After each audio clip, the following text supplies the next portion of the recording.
Washington Square. By Henry James. Narrated by Jason Smith. Chapter 1.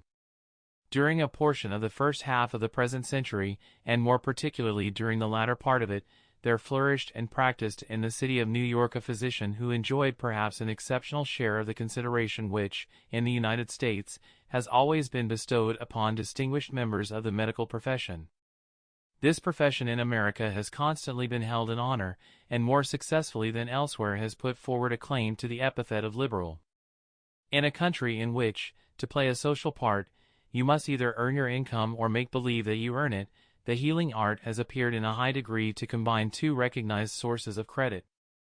It belongs to the realm of the practical, which in the United States is a great recommendation, and it is touched by the light of science, a merit appreciated in a community in which the love of knowledge has not always been accompanied by leisure and opportunity.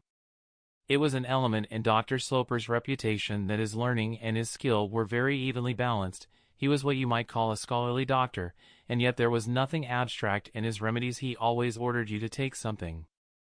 Though he was felt to be extremely thorough, he was not uncomfortably theoretic, and if he sometimes explained matters rather more minutely than might seem of use to the patient, he never went so far, like some practitioners one has heard of, as to trust to the explanation alone, but always left behind him an inscrutable prescription. There were some doctors that left the prescription without offering any explanation at all, and he did not belong to that class either, which was after all the most vulgar. It will be seen that I am describing a clever man, and this is really the reason why Dr. Sloper had become a local celebrity. At the time at which we are chiefly concerned with him, he was some 50 years of age, and his popularity was at its height.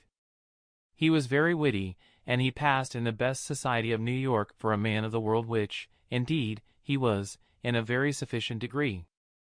I hasten to add, to anticipate possible misconception, that he was not the least of a charlatan.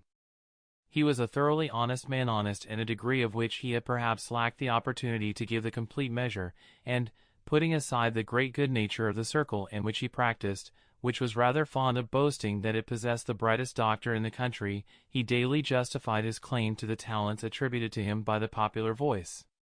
He was an observer, even a philosopher, and to be bright was so natural to him, and, as the popular voice said, came so easily, that he never aimed at mere effect, and had none of the little tricks and pretensions of second-rate reputations.